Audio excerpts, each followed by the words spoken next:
Ladies and gentlemen, it gives me great pleasure to moderate this wonderful panel of distinguished speakers where we're talking about the real future of European-Egyptian cooperation. We were debating what to call this session. Is it trilateral cooperation, triangular cooperation, transferring Egypt and using its strategic reforms to a nearshoring hub? But by the end of the day, it's Europeans with Egyptians tackling the rest of the world. And with that, let me first welcome our wonderful and distinguished panel, where we have a dear friend and dear partner for years, Beth Goodman, the Deputy Secretary General of OECD, and the lead partner of organizing this event, the General Authority of Investment, our dear friend Hossam Heiba, the chairman of GAFI, and named after the topic, Director General of DG NEAR will be talking about nearshoring and what they support, and our dear friend Gert Koopman, who actually we started talking about this event almost 4 months ago, and here it is materializing. And Ms. Susan M. Lund, the Vice President for Economic and Private Sector Development at IFC, the hardest organization I've ever accessed to access finance. But once you get the green light, the whole world starts financing. And two example success stories. Our dear friend Ahmed Sewedy, who I think he has this year to break the 50 countries that he's operating in, doing the nearshoring, reshoring, and relocation for businesses. And a success story, not in manufacturing, not in the real economy, but in the real money-making economy of Egypt, using Egypt's youth, where we'll hear a success story from Aiman, Ezzat, the CEO of Capgemini. And with that being said, let me just start the whole story with going back to ancient Egyptian wisdom. Rig your boat, travel near and far, look for a wise partner, knock his door, seek his knowledge, welcome in your home. This is how your people will prosper. This was said 4,000 years ago by the Egyptian pharaoh, Amenhotep II, the head of his commercial fleet, the first to ever cross the Mediterranean to what's known today as the European Union. And today we're seeking your knowledge, we're seeking your partnership for nearshoring.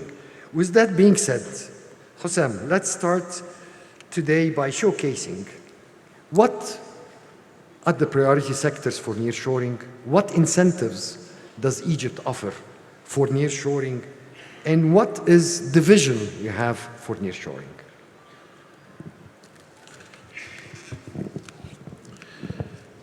Okay, thank you very much, Alaa, and I'd like to welcome everybody to Cairo, and I hope you're enjoying the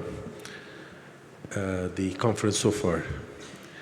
Well, before getting into what we offer, it's why nearshoring in Egypt, and I think this is a very important question, at least I asked myself. Why would I come to Egypt to do any type of nearshoring activities? And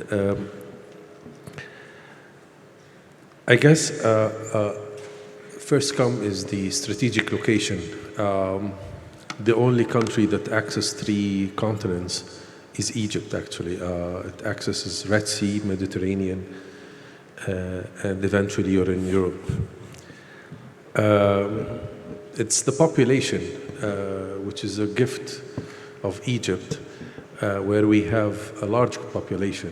So that ensures labor force, ensures markets for as a local market, and ensures also the continuity of the vibrant labor force since, as His Excellency the President indicated, we have almost 60–70% of the population below the age of 40. And we grow actually in a fast mode. In addition to this, we have secondary benefits, which is the industrial base that we possess, which goes hundreds of years ago, as well as the banking sector, as Karim Awad indicated, and of course the fertile land that we have by the Nile River, as well as in other places. Having said that, we enjoy in nearshoring in the industry level basis for textile, home appliance, automobile industries, as well as pharmaceutical and food industries. From the energy side, given the location, given what we have, and this is actually what also the President has indicated today, we have available resources, renewable energy resources, from wind to solar to water for desalination purposes. And we also have the spare land that we can execute these projects in. So from these perspectives, we can talk about nearshoring in a much more detailed way, and I think we have abundant data and abundant resources to talk about. Thank you. Thank you, Hossam. That was sweet, straight to the point, and really focused.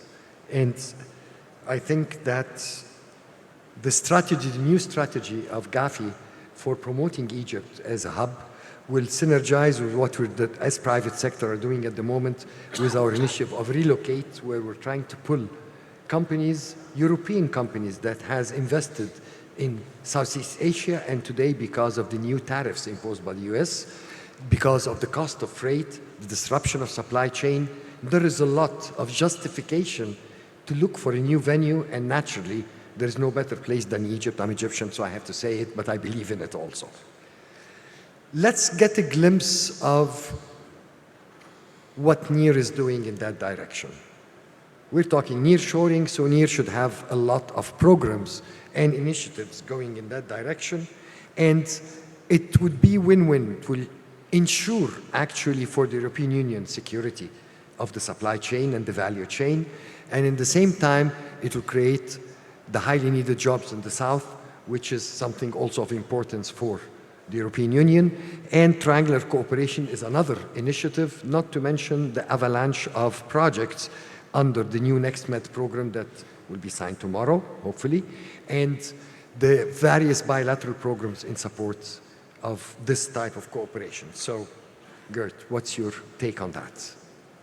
Thank you very much, Alaa, and good afternoon to everyone here, to my colleagues on the panel, and to the audience. Indeed, it's a real pleasure that this investment conference is now taking place. As our president recalled at the opening of the conference, I think this is a testament to the seriousness with which the EU is pursuing the strategic and comprehensive partnership. And that brings me straight to the basic answer to your question, Alaa. What is it that we're doing for nearshoring?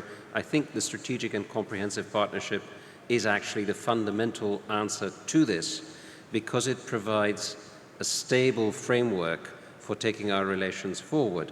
And for investors who are looking to rejig their value chains, of course, knowing that there is a stability in the relationship with a serious customer, the biggest market in the world, is crucial.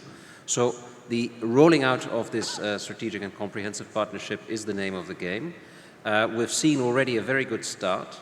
The previous panel discussed the macro-fiscal part. That's absolutely crucial. Without macro-fiscal stability, investors will simply not come. There's more to come through a second macro-financial assistance worth 4 billion euros that will be agreed later this year. Will provide also an anchor for the reforms which Egypt has announced and which are critical in the area of state ownership, in the area of competition, in the area of property rights, and in the area of energy market reforms. All of that is fundamental, and therefore this longer-term framework will also help guide investors towards the country. An important feature of this partnership is our facilitation of investments. There is still about 5 billion euros worth of investment facilitation that can take place over the next years under this partnership. And we will be working very closely with the Egyptian government to focus on those activities and sectors which we believe are extremely promising from a nearshoring point of view and from the perspective also of mutual benefits. A key sector in this regard, and we've been talking about it all day long, is clean energy and clean tech, especially clean tech. President al-Sisi was referring to the importance of making sure that the huge increase in renewable energy that Egypt needs is going to be produced, generated, also by technology that is produced in Egypt. And that is something where European companies have a lot of know-how, have a lot of interest. The costs of production in Egypt are much lower. Labor costs a tenth of that in the EU. So this is an area which we will be prioritizing using our financial instruments, financial firepower, and we'll be doing that in close partnership with the IFIs, our colleagues, who will actually be providing the finance, but also with our member states who have strong interests in this. So in that sense, it's a genuine Team Europe approach that we'll be pursuing. Thank you. Thank you very much, Gert. And by the way, I'll quote both heads of states when they spoke, presidents, President Sisi and President von der Leyen, where President Sisi has highlighted the infrastructure that has been invested heavily in. So you bought a computer, but now you need the software. And this is where we should cooperate in. And I loved what President von der Leyen mentioned, saying that the need for renewable energies, we need to localize within the region, and Egypt is one of the best places to do that. So I think we should have lots of, use the existing instruments such as Horizon 20, the various European instruments to support innovation in that direction, support investments. Naturally, we'll come back to our Team Europe and IFC and our multilateral partners to be able to implement all these needs. However, one important thing, since you were talking about supporting Egypt and reform, you always need to have the advocacy, beneficiaries, capacity built. So here I would request the support of the business support organizations to be able to do proper advocacy, which is being done properly in the European Union. So I think exchanges in that experience would be highly needed. So we've heard what the European Union is providing to Egypt, the European Commission. And now let's see a partner who's been always supporting Egypt in investment in how to capacity build the investment-related bodies, very professionally actually, and they've been not only helping training, capacity building, but they've been pushing also that we really move on the right track and working both with the public and private sectors, so with GAFI as the investment authority and with the federations of chambers, Federation of Industries, to be able together to play the game. And our dear friend Beth Goodman, the Deputy Secretary General of OECD, the floor is yours. Thank you very much. And it has been a pleasure to be here, just as it has been a pleasure for the OECD to be engaged with Egypt for several years now. We've been working with Egypt since 2005, actually. So this has been 2004. This has been a long-standing relationship, but it's only in the last few years where we've seen some seriousness of effort through a country program, the last 4 years, to really invest in this policy creation space. Egypt is actually our second largest country program for the OECD and one of only 5 globally where we do this deep dive of policy coherence and work with the public and the private sectors to really build this out. We're very proud of the fact that in February of this year, we published the first economic survey of Egypt. And this is available on the OECD website and gives a very comprehensive overview of the measures that we have identified with Egypt that are problematic and that are also under review and that are being worked on as we move forward to create a better enabling environment here. And it is a sign of the seriousness of the Egyptian government that they engaged in this work and that this is transparently being available now through this economic survey. At the OECD, we spend a lot of our efforts working on developing standards and best practices and giving policy advice and really trying to work in partnership to help with some of the capacity building. The focus of our work has been on inclusive and sustainable economic growth, on innovation and digital transformation, governance and anti-corruption, statistics and monitoring, as well as sustainable development. Egypt actually adheres now to 25 of the OECD legal instruments. There are another 16 which they have the potential to start adhering to. But as we all know, it is not just about adhering to the instruments, it's about the implementation of those instruments as well. And that is what we are starting to see with a lot of these reforms that are being taken forward now, particularly in the field of corporate governance. That is one where we expect to see Egypt move forward, as we've discussed throughout the day. The investment climate reforms have been going on, but it is really important to also focus on the regulatory policy. There are higher obstacles here in the regulatory space than we see in other advanced economies, certainly among other OECD members, but frankly among other emerging economies. And this really is impeding the market competition and allowing the private sector to flourish. So this has been a partnership. We've been working with Egypt. We've had tremendous support from the European Union to carry forward much of this work. And it is going to be something that we really do hope to see some significant progress in going forward. And we are here for the long term to help Egypt succeed in this way. Thank you. Thank you very much, Mary, and thanks for the support actually OECD is providing, and we look forward to more and more cooperation. And one maybe important thing that we started doing with OECD back since 2006, which was the MEDA advocacy survey, where we were sourcing the opinion of over 100,000 European and Mediterranean companies. What do they need from the association agreement? What do they need for reforms in their countries? This was supported by the European Commission, naturally, as usual. But it's really the results. We used to do our advocacy back in Brussels, as well as in our all southern Mediterranean countries. And lots of the reforms that were enacted really reaped fruit. As they say, no money, no bunny. So let's talk about funding. And here is where funding, I think, is crucial for relocation. And we're honored to have with us one of the key arms of the World Bank, the International Finance Corporation, where they are the innovators of not only providing finance, but providing finance blended with technical assistance, something that never existed historically. And they don't give you the money and leave you in the wild. And this was something that lots of IFIs and DFIs are doing today, but really the most strict when they do their due diligence, but once you pass the exam, the whole world is open. And it's a great pleasure to have Susan Lund, the President for Economic and Private Sector Development. So you're the one lending us as private sector, and we're waiting for the money. So let's see, how can you help us to relocate, nearshore, and mobilize companies to come to our side of the Mediterranean? Thank you very much, Dr. Alaa. And I'm glad that you note that although we may be difficult, once you have our seal of approval, then the whole world comes to you. So we're very proud partners of the Egyptian private sector and have been investing here since 1975.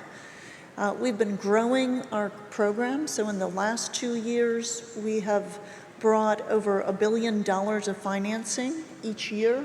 That's our own balance sheet, as well as mobilizing other investors to Egypt. And we invest very broadly across the economy, and everything from renewable energy, wind and solar, ports, logistics, healthcare, financial institutions, all the way down to investing in the many vibrant startups here in Egypt. So we see opportunity everywhere. The question now is, how do we scale it? Egypt has a very diversified economy, and the export picture is also quite diversified, But if you look at the share of world trade, each industry, for instance, textiles, would be very small. So there's a huge opportunity to grow these things 10x from where they are today. Now, already today, we've heard a lot about the different reform programs and the very important macro fiscal reform programs. So it goes without saying that these things are important. But I think in our experience, there are a couple messages on how we can really accelerate the pace of exporting and manufacturing. The first would be to continue the very important reforms that were mentioned by the Vice Minister in the last panel around the state ownership policy, the SOE reforms. It's really important to make more room for the private sector and to increase competition. More recently, there's the asset monetization program. IFC is a strategic advisor to the government of Egypt on several sectors of this, and so that's going to be another important big step forward. In addition, I think that predictability and consistency of policy is really important for the business world. Before joining IFC, I spent over 20 years at McKinsey & Company, and so I've been on the other side of the fence, so to speak, and I understand that what businesses need is to be able to look out 5 years or more and understand what the policy framework is going to be. And this happens at many levels. There is the highest level where there is a lot of support now from the president on down for having a larger role for the private sector in Egypt, but you need to trickle it down all the way down through the various government organizations. And this is where capacity building is important so that all decision makers are operating from the same playbook. And then finally, there's the infrastructure that business needs. Hard infrastructure as well as soft infrastructure. So by hard infrastructure, for Egypt to grow its manufacturing, it's going to need even more power, more ports, more transportation, more logistics. And so all of that investment needs to not only continue but grow. And then there's the soft infrastructure of skills. It's been mentioned many times today that Egypt has a very young and dynamic population. My notes say that 80% of the workforce speaks at least proficient English, which is a big plus. There are many good French and German language schools, I'll also mention. But we need to continue to build the labor force skills. This is through vocational training for some of the lower skilled occupations and technical training, as well as if we want to move into the higher value-added exports and services like AI, back office services, pharmaceuticals, then the more advanced tertiary degrees are also needed.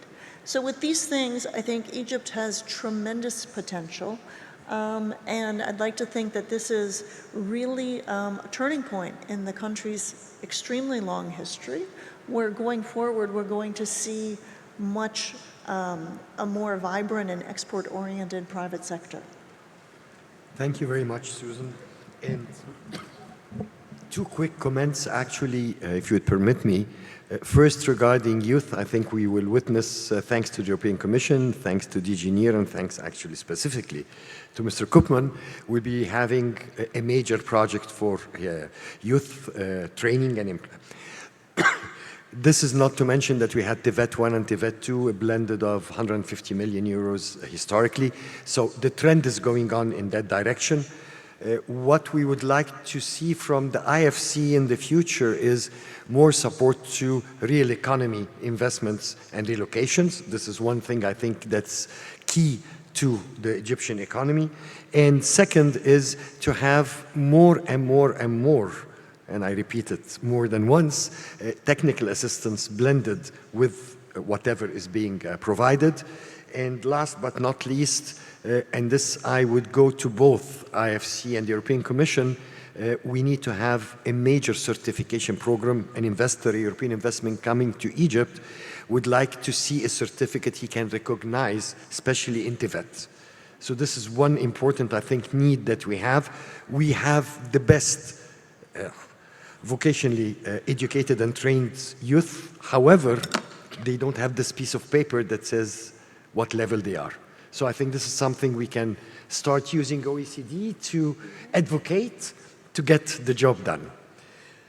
And I left them for dessert because we've heard what the public and private are providing and how to finance the nearshoring and the relocation. So let's see success stories in that perspective. We'll start with someone who started far-shoring, nearshoring, reshoring, and all types of shorings, operating in over 50 countries worldwide, doing major projects, but if it costs a lot, then I'll do it locally. And this doesn't mean Egypt only, but also in his operations in various countries, somebody who's benefiting from the free trade agreements of different regions. We in Egypt are lucky to have over a 3 billion market, consumer market of free trade agreements with the EU, EFTA, all of Africa, Arab world, as well as South America, and through the Mercosur, and the US through QIZ. So the potential is doing it, and somebody who's been ping-ponging, grass-hopping around the world, playing that game, yet all the time bringing more and more investments, more and more industry, real economy investments into Egypt. My dear friend, Ahmed Sewedy, the chairman, CEO of Sewedy Electric. Ahmed, the floor is yours. Special point. Nearshoring. I would just really thank you for being there. Just to give you an indication, we are as a company, we are working in more than 50 countries worldwide and exporting 110 countries. Very honored to be an Egyptian company. We have around 25,000 employees. I believe Egypt have a big edge. If you compare, and our edge, you're discussing that Egypt to be a power hub. I believe that Egypt should not be a power hub because we will not be able to export electricity to Libya or to Sudan or to Jordan. I believe we have to be an industrial hub because we should be the industry of the region. We have an edge for this. If you compare between all our factories worldwide, really, Egypt already have invested a lot of infrastructure, roads, bridges, ports. So already we have the complete infrastructure ready for the next step. For the other side, our labor, our technical people, we have a lot of vocational training, we are a company focusing a lot on vocational training, and we believe that education is one of our main targets. We are able to develop a lot of young calibers who is able to drive the company. By the way, our average age in our company is more than 50 years old, and the average age in the company is 35 years old, average age.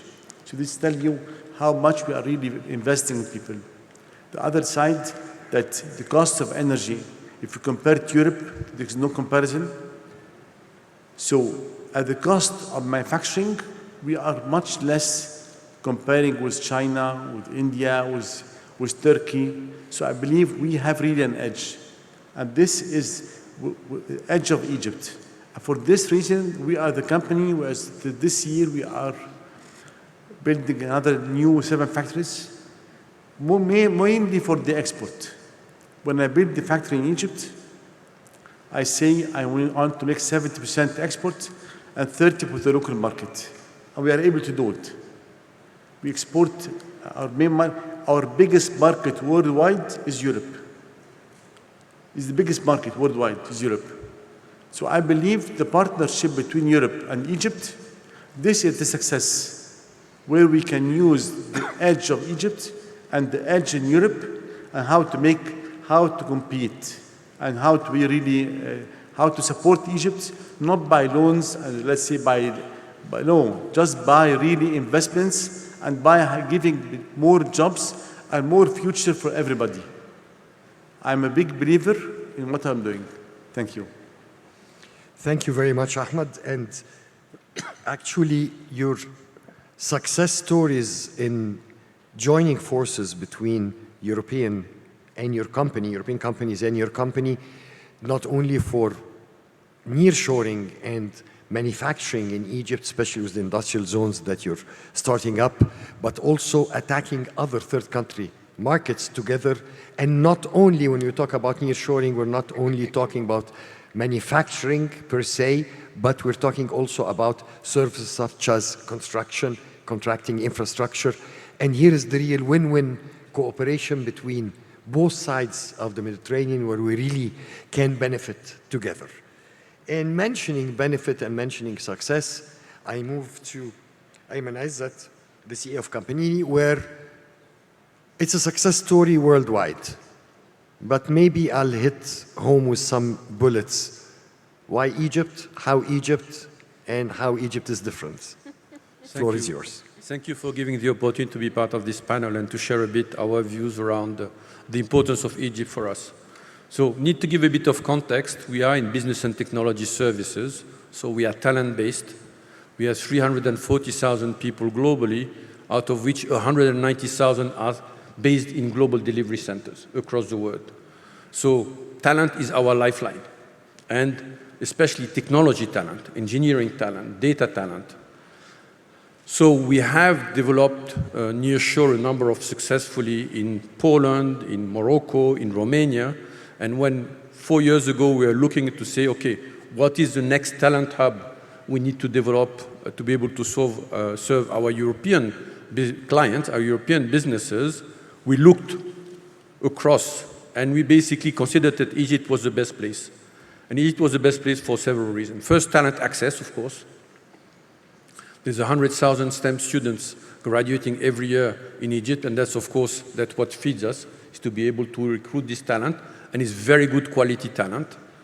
Excellent universities with excellent engineering and scientific skills. The second thing is the stability, which is very important. We have to understand that when we talk about services, we are running our client operations from some of these global delivery centers. You know, we have banks, we have large corporation manufacturing companies. When they run, they depend on our talent in Egypt to be able to get things up and running in the morning or during the day. So stability is very important. Government support, which is absolutely excellent in Egypt. Frank, we have had a very easy way to be able to set up and to be able to have access to talent in Egypt, which was very important. Languages, I think it was mentioned. There are not many countries where you're going to find, you know, of course, very good English, but also German, French, and to some extent also Italian. So all these were a lot of the elements, with the fact that it's very close to Europe, that basically pushed us to be able to invest. And we have to say we are extremely satisfied with our investment in Egypt. The center ramped up very well. We have excellent leadership team. And all the work that we started doing for a number of clients is paying off very well. Every time we have one of our large clients coming to Egypt, they're impressed by the quality of the work that we're able to deliver from here. And you have to understand, it's a very broad-based type of work. We're doing engineering services for automotive companies. We are providing supply chain support for global consumer packaged goods companies. We're doing IT development for a number of European clients. So it's very broad-based work, and we can find excellent skills in Egypt. So we're very satisfied. I'm proud to be an Egyptian hearing what you just said.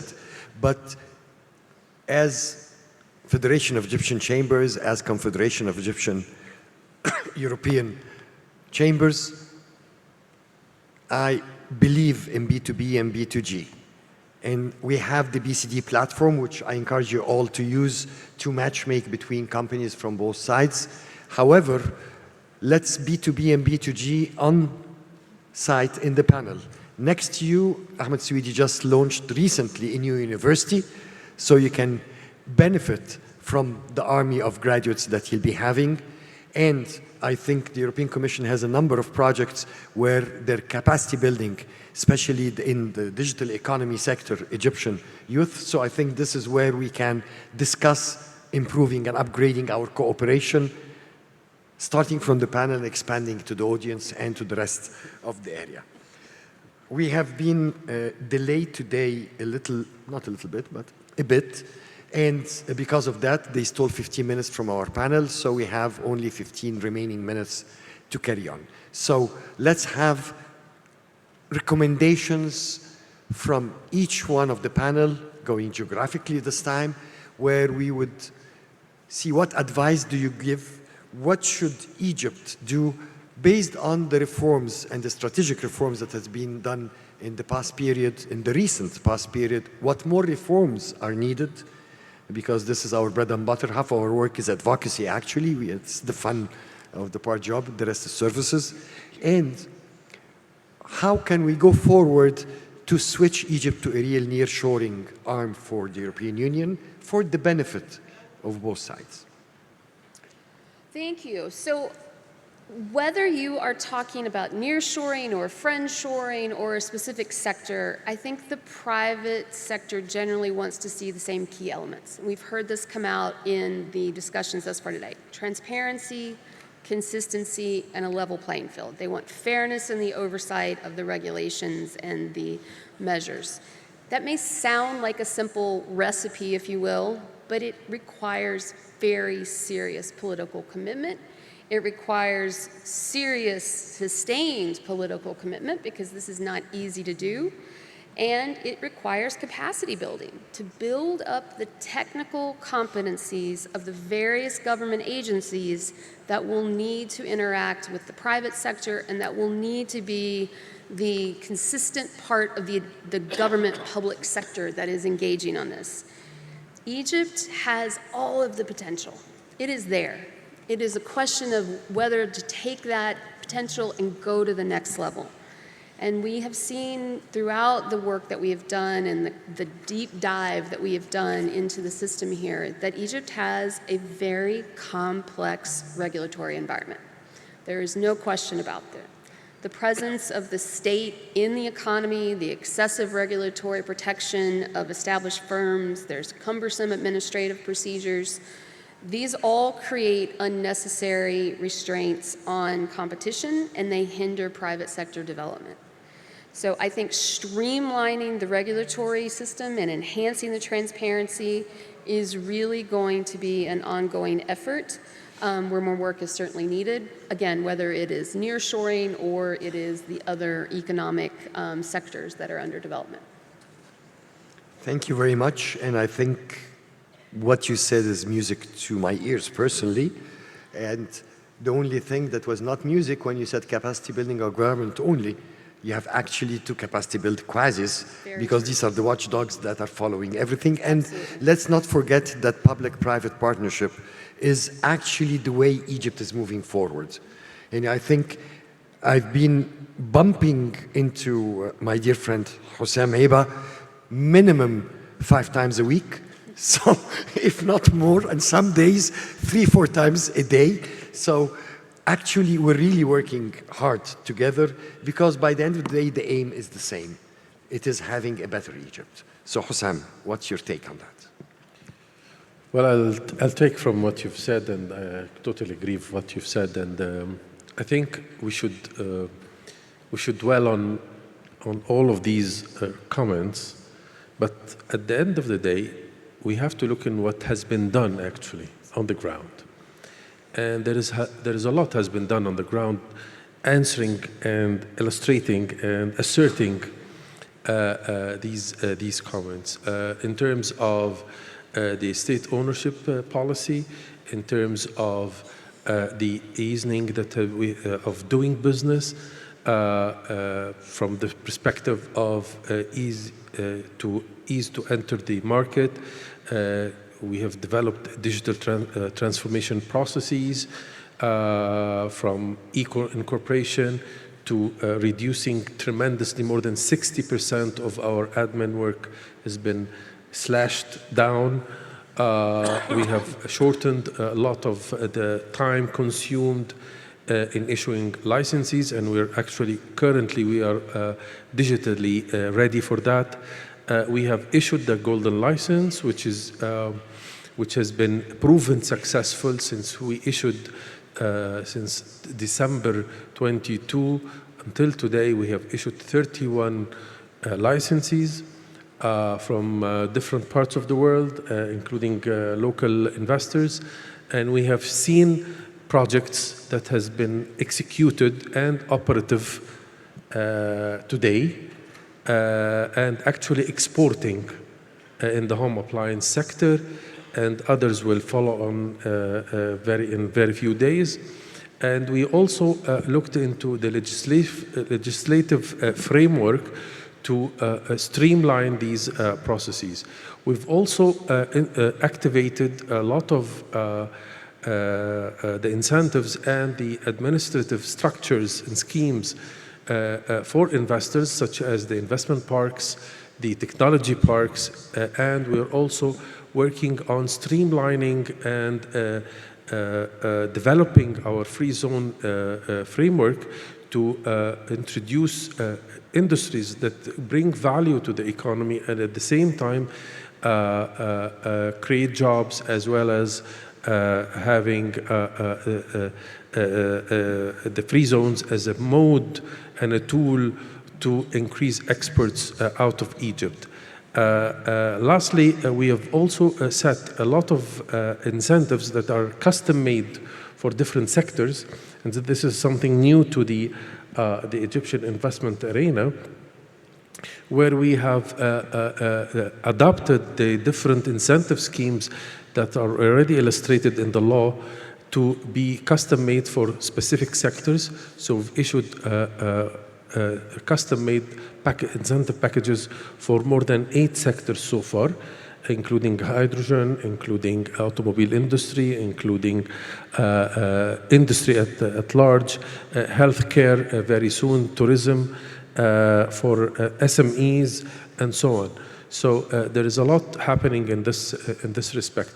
So what I urge everybody to do is to make use of these platforms and incentive schemes that are already there, and we are embarking on marketing and spreading out the word all over the world to make use of these incentives.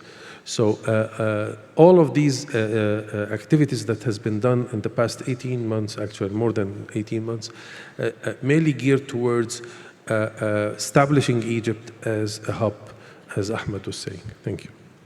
Thank you very much, Hossam, and I really applaud the efforts that have been done by the government of Egypt at large and GAFI specifically, especially in the e-government side, in switching the role of the government from being the key operator to be the highly needed regulator, opening the door for private sector not to be any more a spectator. So this is something that's really moving fine directly. And just to show you that we are abusing the advocacy capacity building that OECD will start giving us. So let's advocate on what you have talked about with our dear friends from the European Commission, Mr. Koopman, where I remember Bulgaria and Romania, before accession, they had a program called the Guillotine, where they simply collected all the bric-a-brac army of regulations and laws and enacted one single law, canceling them all. And I think we look forward to being needy and greedy to have something like that, because this would solve a lot of the problems we have where we have so many conflicting laws. The last survey we've done, supported actually by the Commission, we had 150,000 pieces of legislation affecting private sector, and 50,000 of them we all agreed are needless. So this is something. However, this is not the issue, but I cannot waste the time not using this opportunity in public. But so, what's your take? What would you like to advise before we leave this panel? Well, thank you very much. It seems to me that actually the main objective now must be to implement, and to implement. I think Egypt has the right strategy. The direction is sound. Many of the ideas are really robust. It's very, very hard, however, to make them happen in practice. It requires a sustained effort, political ownership, the machinery of the administration and the private sector behind it, with your partners, that is ourselves on the panel, helping you. And I really think that you need to be laser focused on making it happen. I think that's what the private sector is going to be looking at. I think people will go away from this conference very encouraged. We have 40 billion euros of deal flow that is out there potentially. I think it will materialize in reality if the companies actually see that implementation is happening. So the first, second, and third priority is implementation. You know, you remind me of a famous picture with Commissioner Han where we were both running and somebody published it writing down, walk the talk. So I think your advice is the same. Our ties were flying while we were running. I don't know running for what or from what, but so practically we have to walk the talk. We talked enough and now we have to deliver and embark on concrete actions. Now, you mentioned money and money sitting next to you. So let's see what money talks. Mine says goodbye, unfortunately. Thank you. I would have to agree with what's been said, particularly on execution. Now, I think a lot has been done. There is another quote saying, "Don't let a good crisis go to waste." Egypt has made a lot of big choices, tough choices politically, and we're on the verge of now a whole new path. And now it's just execution, execution, execution. Year in and year out, this will not be an overnight change, but the direction is very clear, and now it's going down that path. Now we move to someone who actually is not walking the talk, is running the talk.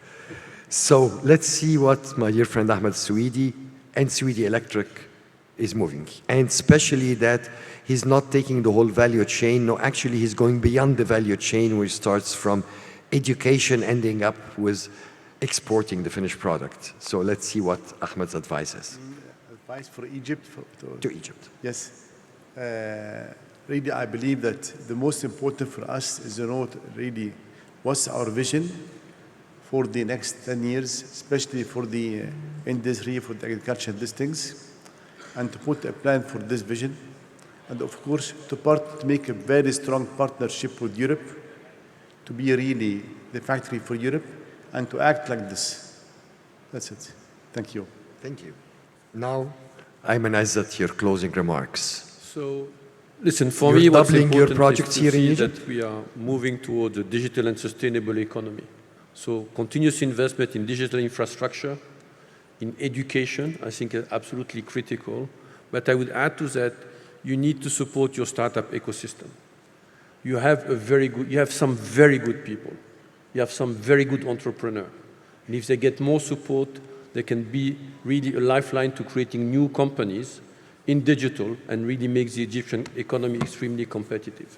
So make sure you focus on really supporting the startup ecosystem. I think under NextMed, we're having a big number of projects that will be supporting the ecosystem for startups. We've done, under the cross-border cooperation, thanks to the European Commission support, a huge work in the past period. And I think this is something that the government of Egypt, the private sector, CSR of Egyptian companies, and a program that we have at the Federation of Chambers, where we are supporting not only startup, but actually linking them with, it's like the Belge Plateau system, creating an angeling system to support them by the bigger companies and take their hand, hoping that they speed up. So, in summary, we're talking about nearshoring, benefiting from the reforms that has been done in Egypt, the opportunities, the location. So, it is co-opetition. The European Union and Egypt can still cooperate, yet compete. And like President von der Leyen mentioned, together we're stronger. And that's a fact. And last but not least, we can create comprehensiveness through complementarity, and that's actually the name of the game, how to move forward. Thank you all. Thanks to this very distinguished panel for being with us today. Thanks for the audience. And on behalf of GAFI, Hossam, Heiba, and myself, I would like to thank you all for being here. Thank you all, and thank all the team that has been supporting the implementation of this project. Thank the government of Egypt and the European Commission for really getting this event together. Thank you all. Thank you. Thank you very much, Dr. Alaa and panelists, and thank you very much for the audience bearing with us. We know having lunch at 3:30 is very un-European, but we'd like to invite you to lunch now. We will reconvene at 4:20 with our panel sessions. One here in the main hall and one in the conference hall. We will have the industrial hub in the conference hall and here the session about renewable energy and green hydrogen. Thank you.